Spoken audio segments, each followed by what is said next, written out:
우리 다 같이 히브리서 11장 26절을 읽겠습니다. 그리스도를 위하여 받는 능력을 애굽의 모든 보화보다 더 큰 재물로 여겼으니 이는 상 주심을 바라봅니다. 모세가 나이 40이 되어 자기 동포를 생각하고 동포들을 구원하려고 노동 현장에 나와 봤습니다. 그곳에 애굽의 간역자가 이스라엘 사람을 심하게 다루고 매질하는 것을 보고 모세가 좌우를 살피니 다른 애굽 사람이 없는 것을 알자 그 간역자를 쳐서 죽였습니다. 모래에 파묻어 버렸습니다. 온 이스라엘 사람들이 자기를 추앙하고 자기를 향해서 박수를 치줄 줄 알았는데 그 다음 날 나가니까 이스라엘 백성끼리 싸운단 말이에요. 그래서 모세가 와서 너희는 동포가 아니냐?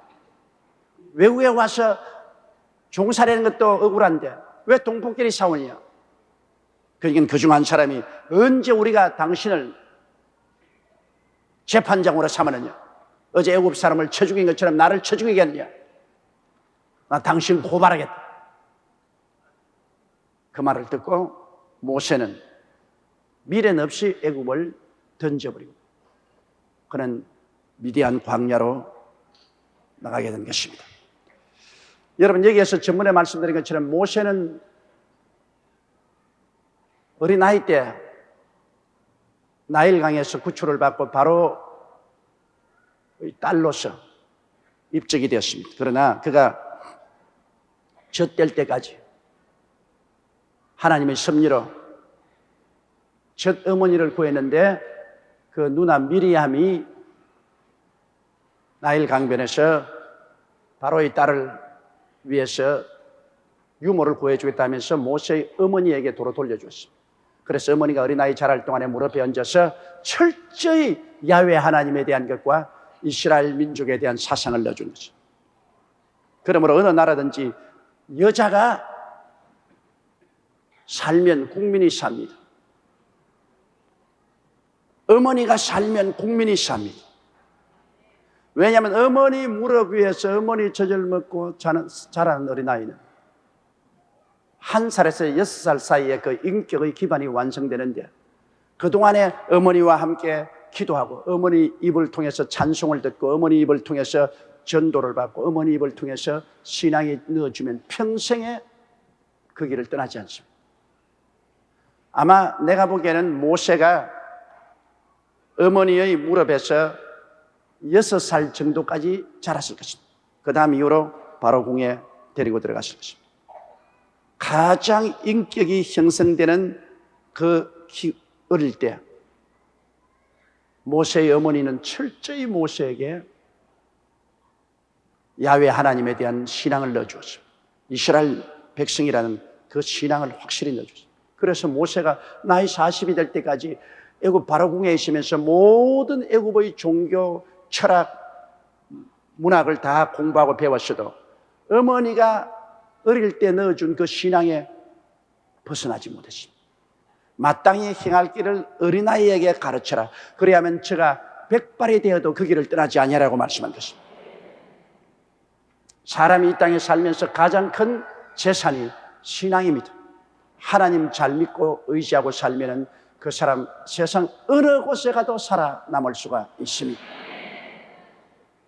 마음에 있는 이 자원, 이것보다 더 귀한 것이 어디 있습니까? 신앙을 잃어버리고 뭐 세상에 부귀영화 공명 다 얻으면 무슨 소용이 있습니까? 지위나 명예나 권세가 인간의 삶에 의미와 가치를 줍니까? 주지 않습니다. 참된 삶의 의미와 가치와 기쁨과 평안은 예수님 안에서 발견할 수가 있는 것입니다. 예수 믿고 하나님 섬기는 그 속에 참 행복이 다가오게 된 것입니다. 그런데 모세는 나이 40이 되어서 이제는 하나님, 즉 예수 그리스도는 야훼 하나님 아닙니까? 야훼 아버지, 야훼 예수, 야훼 성령, 삼위일체는 야훼 하나님 예수 그리스도를 위하여 그가 능력을 받습니다. 애굽에서 쫓겨나고 광야에서 고통당하고 하나님 이 모든 것을 자기가 애굽에 남아 있었으면 참모 총장이 될 수도 있고 바로를 이어서 임금도 될 수 있는데 그 모든 것보다 더 귀하고 아름다운 보화로 여겼습니다. 여기에서 모세는 영적인 보배를 물질적인 세상적인 보배보다 훨씬 귀하게 여겼다는 것입니다. 저는 언제나 로마를 가면은 반드시 들리는 데가 있습니다. 바울 선생의 순교지를 드린 것입니다. 하나님이 바울 선생을 통해서 놀라운 구원의 역사를 베풀었지만은 핍박을 당하고 순교할 때 하나님이 그를 구출해 주지 않으셨습니다. 왜냐? 핍박과 순교는 그보다 더 귀한 재물이 없기 때문인 것입니다. 하늘나라에서는 핍박받는 거다, 순교당하는 것이 가장 큰 영광입니다. 가장 큰 축복이기 때문에 보통 사람은 그것을 감내하지 못합니다. 이러므로 다른 모든 것에는 하나님이여 우리를 구출해 달라고 부르지만은 그리스도를 위해서, 복음을 위해서 핍박받을 때는 거기에서 건져 달라고 기도하지 마십시오. 핍박을 이길 수 있게 해달라고 기도하시기 바랍니다. 죄에서 건져 달라고 기도해야 되고, 버림받은 자리에서 하나님과 위로와 화평을 얻게 해달라고 기도해야 되고, 슬픔에서 기쁨으로, 질병에서 건강을 달라고 기도해야 되고, 이유 없는 가난과 저주에서 해방시켜 달라고 기도하고, 영원한 멸망과 지옥에서 건져 달라고 기도하면 그 기도는 하나님이 응답해 주십니다. 그러나 예수 그리스도의 복음을 위해서 핍박받을 때 혹은 순교당할 때 이것에 면해 달라고 기도하면 하나님 그거는 응답해 주지 않습니다. 그것은 복음을 위해서 하나님이 우리에게 당하라고 하십니다. 예수님께서 우리 위해서 십자가를 걸으신 우리의 고난을 통해서 그리스도의 구속의 은총이 흘러나간다면 그 고난은 참으로 영광스러운 고난인 것입니다. 쓸데없는 고난이 있고 영광스러운 고난이 있습니다. 죄 때문에 당하는 고난은 쓸데없는 고난이에요. 성령 받지 못하고 외롭게 신앙생활하는 것 쓸데없는 고난이에요. 이 세상에 살면서 마귀에게 억압되어 슬프고 병드는 것 쓸데없는 고난이에요. 가난하고 헐벗고 굶주리고 나라와 이웃과 민족의 짐이 되는 것 쓸데없는 고난이에요. 죽어 지옥 가는 것 그 쓸데없는 고난이에요. 그러나 영광스러운 고난은 그리스도 때문에 핍박을 당하고 고통을 당하고 순교당하는 것은 영광스러운 고난이에요. 그건 기쁨으로 받아들여야 돼요. 감사함으로 받아들여야 돼요. 그리스도를 위해서 핍박받거든 할렐루야 찬송하십시오. 감사하십시오. 하나님이여, 나같이 못난 인생이 예수 그리스도의 이름 때문에 핍박을 받고 고난을 받을 수 있는 자격을 주신 것을 감사드립니다. 주님께 감사하십시오. 그것은 참으로 영광스러운 고난인 것입니다. 그렇기 때문에 우리의 삶 속에 필요 없는 고난과 필요 있는 고난, 영광스럽지 못한 고난과 영광스러운 고난, 우리가 배척해야 될 고난과 환영하고 받아들여야 될 고난, 이것을 분명히 분별해서 알아야 되는 것입니다. 그렇기 때문에 여기에 모세는 그리스도를 위하여 받는 능력을 애굽의 모든 부하보다 더 큰 재물로 여기고, 그런 그 고난 이후에 하나님이 주실 상급을 바라보고 오히려 기뻐했던 것입니다. 27절요.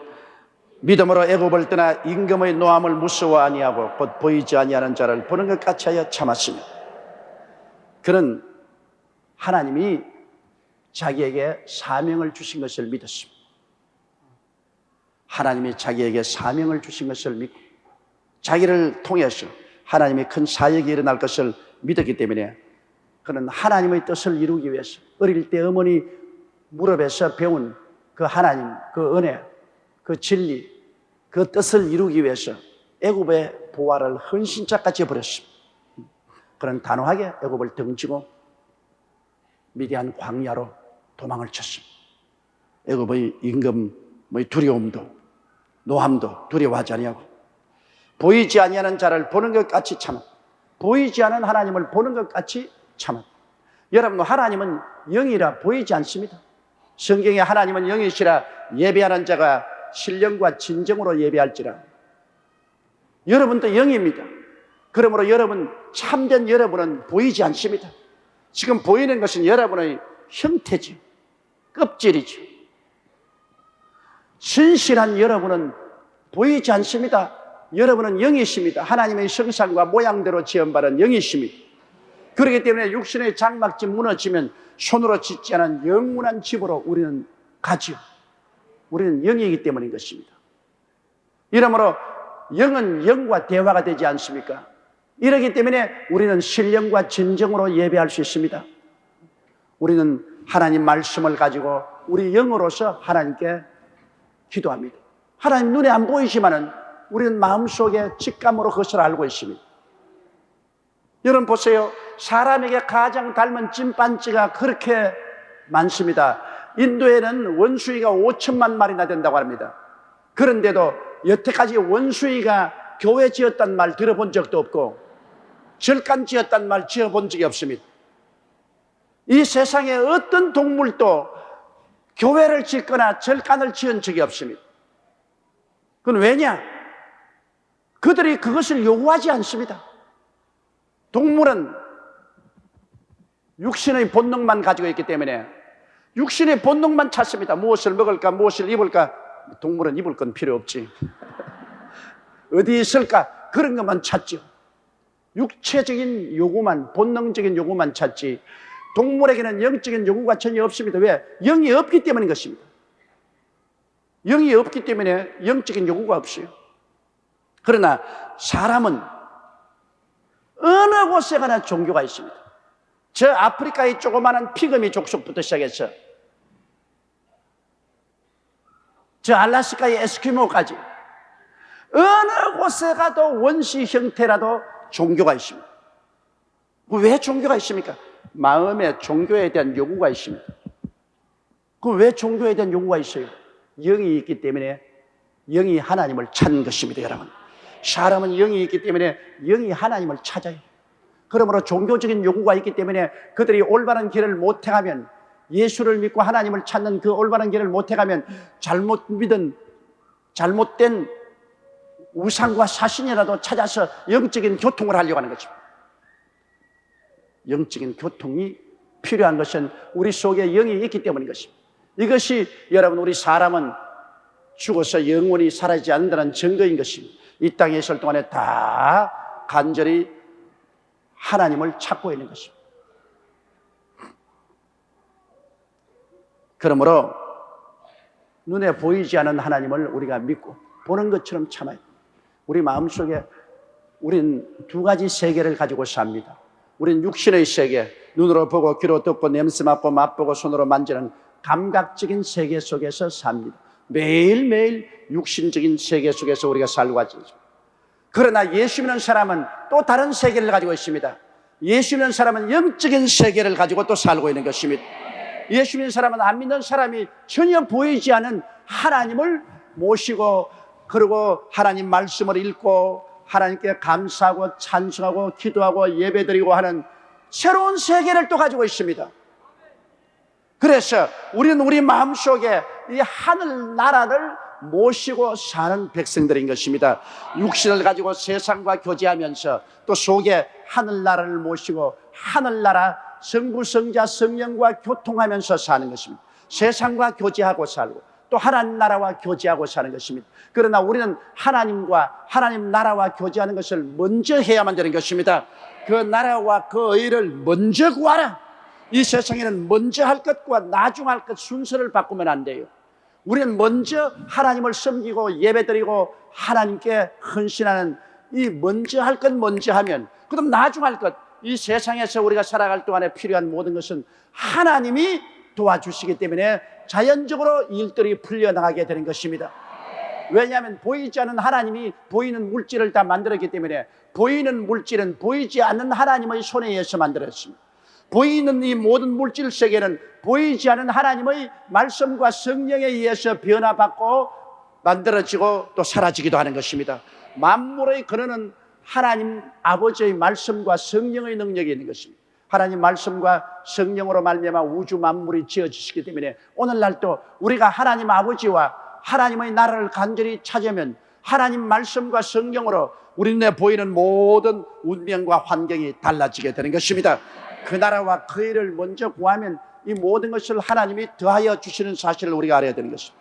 그러므로 우리 예수 믿는 사람은 보이지 않는 하나님을 보는 것처럼 우리가 마음속에 모시고 살아야 됩니다.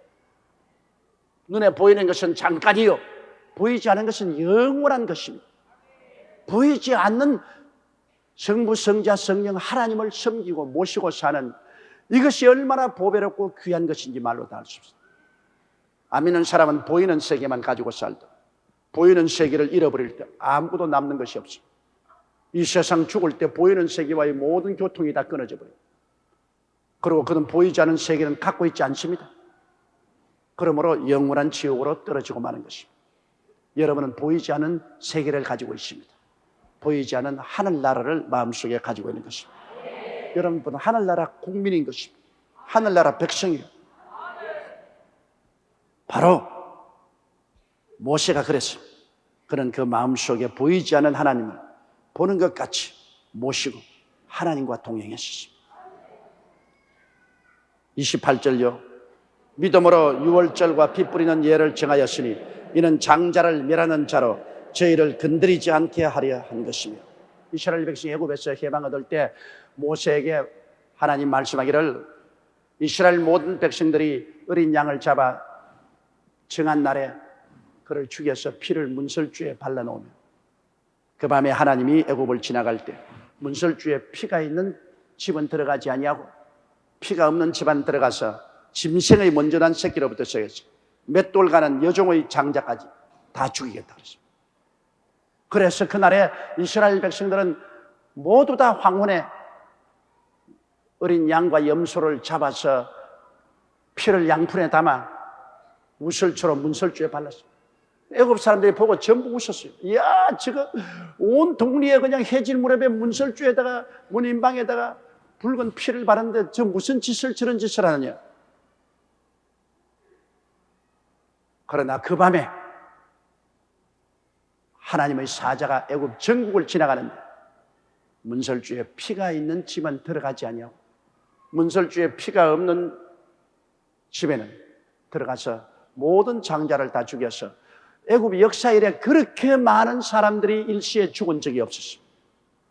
그래서 바로 왕이 이스라엘 백성에게 빨리 나가라고 그래서 그들이 430년 종살이하던 애굽 땅을 등지고 일로 가나안으로 출발하게 된 것입니다. 그럴 때 하나님의 말씀을 믿음으로 순종해서 그렇게 한 것입니다. 옷도 여러분 고리가 있어야 걸지 않습니까? 벽에다가 옷을 걸리고 하면 떨어지지 않아요. 우리 믿음을 거는 것이 어디 있느냐? 하나님 말씀에 있는 것입니다. 이 성경 말씀 창세기부터 요한계시록까지 하나님은 우리에게 말씀을 주셨다는 것 얼마나 큰 축복인지 모릅니다. 이것보다 큰 보배가 없어요. 우리가 말씀을 읽을 수 있다는 것, 이 말씀이 바로 하나님께서 우리하고 대화하는 것입니다. 우리가 성경을 읽으면서 하나님의 눈에 안 보이는 하나님의 눈에 보이는 인류 역사 가운데서 행하신 것을 보고서 우리가 교훈을 얻고 하나님 말씀을 쫓아 믿음을 얻는 것입니다. 우리가 말씀을 믿는 것입니다. 눈에 나무 전가 안 보이고 귀에는 아무 소리 안 들리고 손에는 잡히는 것 없어도 말씀을 믿는 것입니다. 말씀을 부여잡고 그 모세는 말씀을 부여잡고 이스라엘 백성들에게 선포하며 그 말씀 믿고 유월절 예를 다 행하니까 하나님의 사자가 이스라엘 집에 들어가지 않았거든요. 오늘날도 우리가 말씀을 믿습니다. 예수 그리스도가 우리 유월절 어린 양에 대해 십자가에 못 박여 피를 흘리셨기 때문에 우리가 예수 그리스도를 믿음으로 말미암아 어린 양 예수 그리스도의 피를 마음속에 받아들이면 우리 마음의 임방과 문설주에 그리스도의 피를 바르게 되는 것입니다. 여러분, 예수 믿는 사람은 그 가슴 속에 피가 벌겋게 묻어 있습니다. 그 피가 마음속에 건전거 됩니다. 내 기도 소리 들으사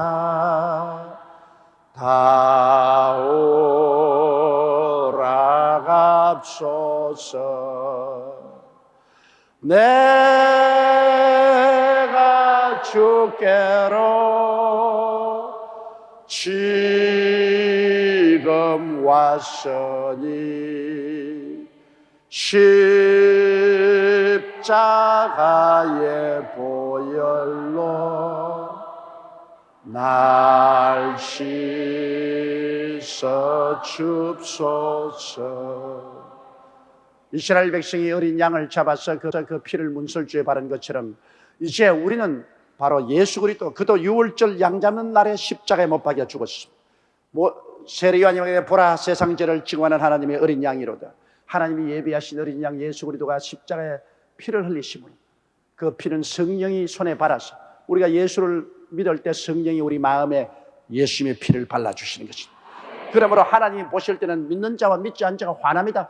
마음의 문설주에 벌겋게 예수 그리스도의 피를 바른 사람은 안 믿는 자다. 예수 그리스도의 문설주에 피를 바르지 않은 사람은 저거는 버림받은 자다. 그래서 하나님이 심판하실 때 마음의 문설주에 피가 발린 사람은 심판을 받지 않습니다. 사망에서 생명으로 옮겼지만 마음의 문설주에 피가 없는 사람은 심판을 받아 다 멸망을 당해야 되는 것입니다. 나는 어느 외국 성도의 간증을 읽어보았는데 그는 매일 저녁 기도할 때 하나님 아버지여, 나의 지금 내 방에 문설주와 인방에 그리스도의 보혈을 발라서 나를 지켜주십시오. 그렇게 늘 기도를 했는데요, 하루 저녁에 자다가 깜짝 놀라서 깨니까 방 안에 불이 환하거든요. 보니까 전등불도 켜놓지 않았는데 불이 환해요. 그러니까 문 인방과 설주에서 환한 불빛이 나와요. 야, 이상하다. 내 문방과 설주에서 왜 불빛이 나오는 거 보니까 거기에 붉은 그리스도의 피가 칠해져 있더랍니다. 그 예수님의 보혈로부터 환한 불빛이 자기를 비추어서 자기를 보호하고 있는 것을 발견했다. 그 간증을 제가 읽었습니다. 그리스도의 보배로운 피는 오늘날 또 우리를 보호하는 위대한 역할을 하는 것입니다. 귀신들도 예수 그리스도의 피가 보여요.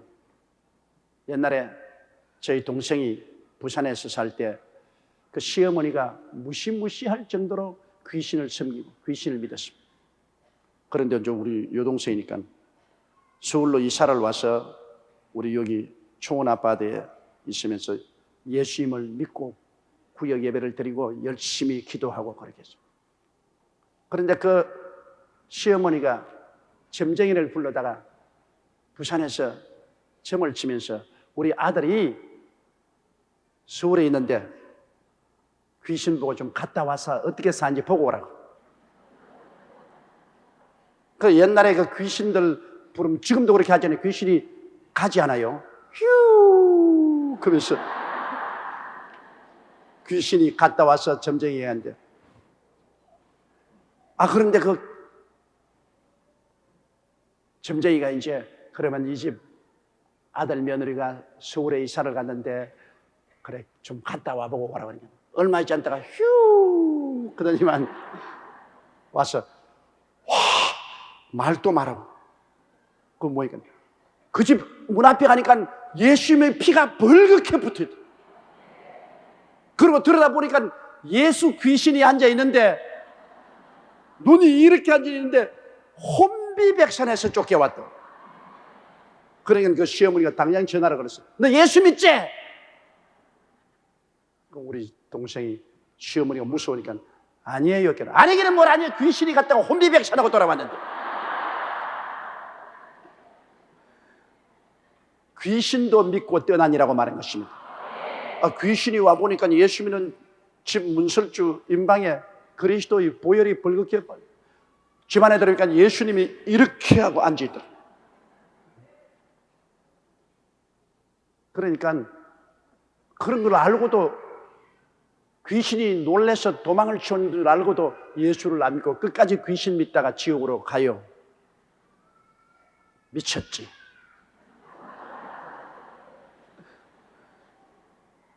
예수 그리스도의 보배로운 피가 얼마나 귀한지 압니까? 참 하나님이요 참 사람이신 예수 그리스도, 죄가 전혀 없는 그리스도, 그가 흘리신 그 보배로운 피 한 방울만 하고도 온 인류를 구원하고도 남은 미심. 그 피가 지금 하나님 아버지 보호자 앞 속죄소 위에 뿌려져 있어. 우리를 구원한 언약의 피가 되십니다. 그 피를 통하여 죄가 영원히 사해지고 영원한 의가 선물로 주어지고 그 피로 말미암아 율법과 정죄와 의식이 다 철폐되고 마귀의 정사와 권세가 다 허물어져 버리고 그 은혜를 인하여 믿음으로 말미암아 구원을 얻는다니 이것이 우리에게서 난 것이 아니요 하나님의 선물이라. 행위에서 난 것이 아니 또한 우리가 자랑할 것이 없나니라. 오직 믿음으로 오직 성령으로 따라 말씀하시죠. 오직 믿음으로 오직 성령으로 이제는 예수 그리스도를 오직 믿음으로 성령의 역사로 우리가 천당에 갈 수 있는 것은 예수 그리스도의 피가 뿌려졌기 때문인 것입니다. 십자가에서 그리스도의 피가 뿌려졌으므로 이제 하나님은 그 피의 대가를 요구하시는 것입니다. 피의 대가를 영혼 구원이 바로 그 피의 대가요. 하나님과 화목하고 성령 충만한 것이 피의 대가요. 병에서 고침받는 것이 피의 대가요. 저주에서 해방되는 것이 피의 대가요. 사망과 음부에서 해방되어 천국과 영생을 얻는 것이 바로 그 피의 대가인 것입니다. 예수님의 피가 부러졌습니다. 아벨의 피보다 더 낫게 마르는 어린 양의 피라고 성경에 말합니다. 피는 말합니다, 여러분. 아벨의 피가 땅에서 하나님께 외쳤습니다. 억울한 사연을 들어주옵소서. 가인이 아벨을 죽여서 숨어버렸으나 아벨의 피가 하나님께 부르짖어서 하나님이 그 피의 소리를 들으셨습니다. 하물며 예수 그리스도의 피가 얼마나 외치겠습니까? 예수 그리스도의 피가 아버지의 보좌 앞 속죄서 위에 뿌려지는데 그 피가 여러분 우리의 구원을 위해서 밤낮으로 부러지고 있습니다. 이러므로 우리는 예수 그리스도의 피를 감사하고 피를 찬미하고 예수 그리스도의 보혈에 의지해야 되는 것입니다. 예수의 보혈에 의지해야 돼요. 예수님의 보혈의 능력이 있는 것입니다. 주의 보혈 능력이 있도다. 주의 피 믿어. 주의 보혈 능력이 있도다. 귀중한 피로다. 이러므로 여러분은 밤낮으로 그리스도의 피를 감사하시기 바랍니다. 그 보혈이 있는 곳에 성령이 역사하는 것입니다. 성령은 그리스도의 피를 담고 우리에게 찾아옵니다. 핏뿌림이 있는 곳에 성령이 역사하시고 성령이 역사하는 곳에는 그리스도의 핏뿌림이 반드시 있습니다. 그러므로 믿음으로 유월절과 피 뿌리는 예를 정하였으니 이는 장자를 미는 자로 저희를 건드리지 않게 하리. 보혈이 있는 곳에는 건드리지 않습니다. 예수님의 피가 있는 곳에 어디 마귀가 와서 건드려요? 건드리지 못하는 것입니다. 그 다음 29절요. 믿음으로 저희가 홍해를 육지같이 건넜으나 애굽 사람들은 이것을 시험하다가 빠져 죽었습니다. 믿음으로 건너는 거라고 시험하는 거 뭐가 다릅니까? 믿음으로 건너는 것은 하나님의 약속의 말씀을 받고서 건너는 것은 믿음으로 건너는 것입니다. 하나님의 말씀을 받지 않고 건너는 것은 시험하는 것입니다. 그러므로 우리가 말씀을 받아서 행하면 그것은 믿음입니다. 말씀 없이 그냥 남이 하니까 나도 따라간다고 따라가면 그건 시험하는 것입니다. 말씀을 가지고 나가는 사람은 주님께서 같이 계시고 주님을 시험하는 자는 주님께서 멸하시는 것입니다. 이스라엘 백성은 홍해수가에서 주님의 말씀을 받았습니다. 주님이 모세에게 말씀하기를 너는 손을 내밀어 바다로 갈라지게 하라. 그래서 모세가 손을 내밀어 하나님 말씀대로 홍해수가 갈라지게 하라. 하나님 말씀을 따라서 순종한 것이 믿음이거든요. 그러므로 홍해수가 갈라짐으로 이스라엘 백성은 믿음으로 다 건너갔습니다. 애굽은 그런 말씀을 받은 적이 없습니다. 홍해수가 갈라져 있으니까 애따 웬 떡이냐 하고서 따라 들어왔다가 그만 물이 확 덮어버리니까 모두 다 물에 빠져서 흐지기다가 죽어버리고 말았다. 오늘날도 여러분 말씀을 가지고 나가는 것과 말씀을 가지지 않고 나가는 것 대단히 틀립니다. 몇 년 전에 아프리카에는 목사님들이 모여서 성경 공부를 하고 기도를 하다가 모세도 홍해수를 건넜고 베드로도 물으러 걸었는데 우리도 믿습니다. 물으러 한번 걸어보자. 그래서 그들이 배를 타고 한 10명의 목사님이 깊은 호수 가운데로 들어갔습니다. 그리고 그들이 다 하나 둘 셋 하고 물으러 걸어 들어갔다가 다 빠져 죽어버렸습니다. 아니, 목사님들이 믿습니다로 갔는데 왜 빠져 죽었느냐? 그것은 하나님을 시험한 것이지 믿은 것이 아닙니다, 여러분. 말씀을 받아서 걸어가는 것이 믿음이죠. 말씀 없이 들어간 것은 시험한 것입니다. 하나님이 그들 보고 호수에 가서 물으러 걸으라 말씀을 하셨으면 그들은 믿음으로 호수에 들어가서 걸어간 것이 되는 것입니다. 그러나 말씀 없이 들어갔으니 하나님을 시험하다가 빠져 죽은 것입니다. 이렇기 때문에 우리가 말씀을 안다는 것이 얼마나 중요합니까? 우리가 설교를 듣고 성경 공부를 하고 기도할 때 성령으로 말미암아 음성을 듣는다는 것이 얼마나 중요하지 않아요? 음성을 듣고 나가면 믿음의 사람이 되고 음성을 듣지 않고 나가면 시험하는 사람이 되고 이것을 우리가 분명히 분별해야 됩니다. 그러므로 믿음으로 저희가 홍해를 육지같이 건넜으나 애굽 사람들은 이것을 시험하다가 빠져 죽었다. 말씀 받지 않고 나가다가 하나님을 시험하는 것으로 빠져 죽고 말았다. 그 다음 30절요. 믿음으로 7일 동안 여리고를 두루다니며 성이 무너졌으니. 여리고를 한 번만 돌면 되지 왜 7번이나 돌게 했을까? 하나님께서 여호수아에게 여리고를 매일 한 바퀴씩 돌고 제 7일째는 6바퀴 돌고 7바퀴 돌고 들란 고함을 쳐라. 그럼 무너지게 됩니다. 여러분, 왜 그랬을까요? 하나님은 절대 주권자이기 때문에 무엇이든지 하나님은 당신이 원하는 대로 행하시는 것입니다. 그러므로 이스라엘 백성이 하나님의 주권에 복종하느냐 복종하느냐 시험해 보신 것입니다. 하나님이 좋다면 좋은 거예요. 하나님이 안 좋다면 안 좋은 거예요. 하나님이 7번 7일 동안 돌아가면 도는 거지. 아이고 사흘만 돌고 말지요 아버지. 그거는 사람이 주권자가 아닌 이상은 사람이 자기 마음대로 할 수 없죠. 하나님은 절대 주권자이기 때문에 하나님의 주권 앞에 우리가 왈가왈부 말하면 안 됩니다. 여호수아가 군대를 데리고 여리고 평지에 올 때 천사가 칼을 쫙 빼고 서 있습니다. 그러니까 여호수아가 거기 가서 넙지 엎드려 절을 하고 난 다음에 당신은 우리 편입니까? 적군 편입니까? 우리 생각에는 그래 내 이스라엘 편이다 그렇게 말할 줄 알았는데 뭐라고 말해? 나는 만군의 야훼 하나님 앞에 모시고 섰는 천사라. 너가 선 땅은 거룩하니 신발을 벗어라. 네 편 내 편 말 안 했습니다. 왜? 하나님은 네 편 내 편 없습니다. 하나님은 하나님 편입니다. 하나님은 당신이 원하는 대로 해요. 하나님 앞에 우리가 할 일은 뭐냐? 신발을 벗고 꿇어 엎드리는 겁니다. 어디에 네가 감히 하나님 앞에 네 편 내 편 찾느냐? 신발을 벗고 꿇어 엎드리라. 절대 주권적인 하나님 앞에 우리는 신발을 벗고 꿇어 엎드려서 하나님이 시키는 대로 하는 것입니다. 살든지 죽든지 흥하든지 망하든지 성하든지 쇠하든지 주님 뜻대로 하시옵소서. 하나님 시키는 대로 하나님이 시키는 일을 하겠습니다.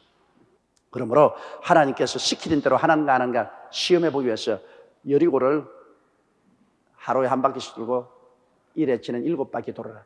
시키는 대로 하는지 안 하는지 주권에 대해서 하나님 주권에 대해서 복종하는지 안 하는지 그것을 시험해 보는 것입니다. 하나님은 여러분 제일 복종을 원하십니다. 복종하지 않은 사람은 주님 서지 않습니다. 순종이 제사보다 낫고 하나님의 말씀을 듣는 것이 수양의 기름을 드린 것보다 낫다. 하나님 말씀을 거역하는 것은 우상 사신에 절하는 것과 같아. 여러분 그러면 우리는 하나님이 제일 즐거워하시는 복종을 우리가 해야 됩니다. 복종. 순종하고 복종은 다릅니다. 순종은 내가 따르고 싶으면 따르고 따르고 싶지 않으면 안 따릅니다. 복종은 무조건 하고 따르는 것입니다. 무조건 따라요. 그래서 하나님이 복종하는가 안 하는가 시험하기 위해서 여리고를 돌라고 말했고, 그 다음 두 번째는 하나님께 여리고를 도라는 것은 믿느냐 아니 믿느냐를 시험해 보는 것입니다. 하나님이 이렇게 하면 성이 무너진다고 했으면 믿었으면 믿은 대로 행함이 없는 믿음은 죽은 믿음인 것입니다. 그걸 믿고 행하느냐 안 행하느냐 시험해 보는 것이요. 중간쯤 돌다가 그만 집어치우면 그건 안 믿는 것입니다.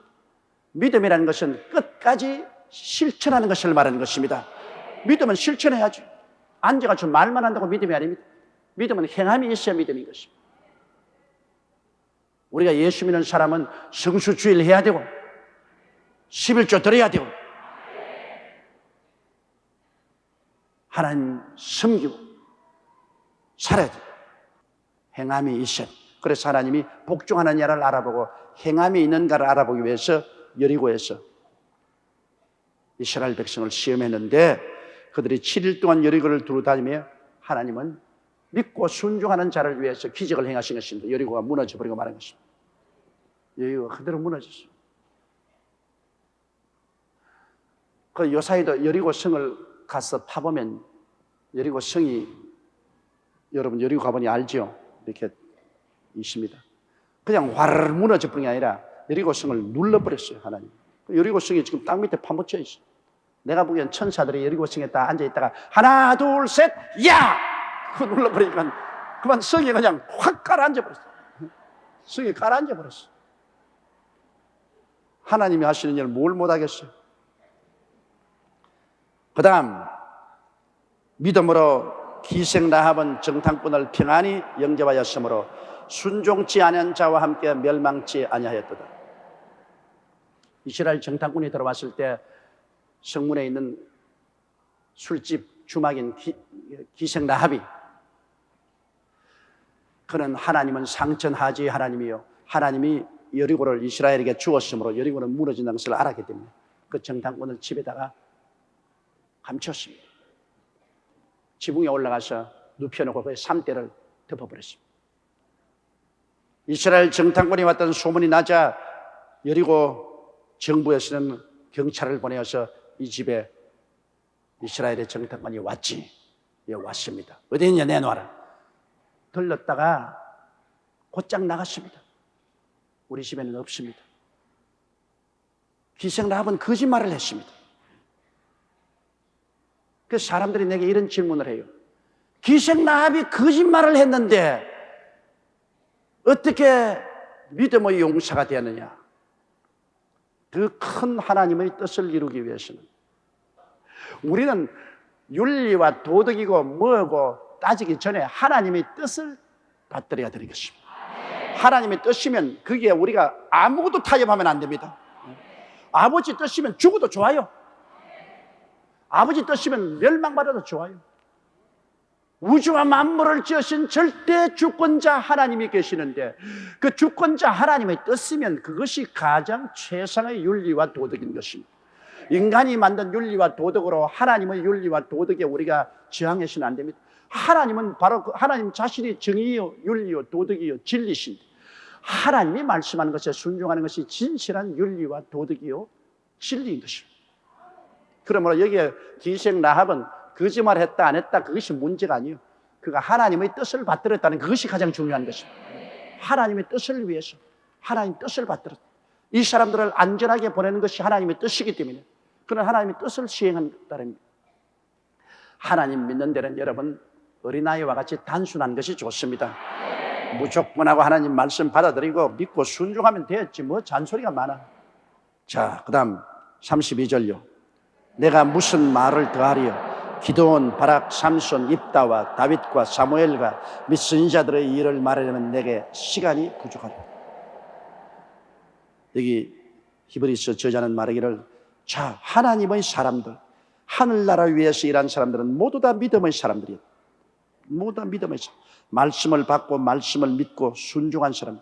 그 사람이 기드온도 있고 바락도 있고 삼손도 있고 입다도 있고 다윗도 있고 사무엘도 있고 뭐 모든 주의 사용한 사람들은 믿음의 사람이요 순종의 사람이었던 것입니다. 이 이상 다 할 말이 없다는 것입니다. 믿음의 사람, 순종의 사람, 순종의 사람, 믿음의 사람.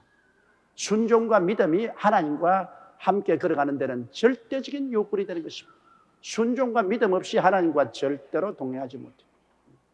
하나님 앞에서 자기 자신을 내세워서 왈가왈부하는 사람 절대로 하나님과 동행하지 못합니다. 그렇기 때문에 하나님 앞에 깨어져서 자기가 먼지와 티끌이 되어서 주님 무조건하고 순종합니다. 주여 믿습니다. 믿음과 순종으로 나가는 그 사람과 하나님이 같이 계셔서 하나님의 능력과 역사를 베풀어 주시는 것입니다.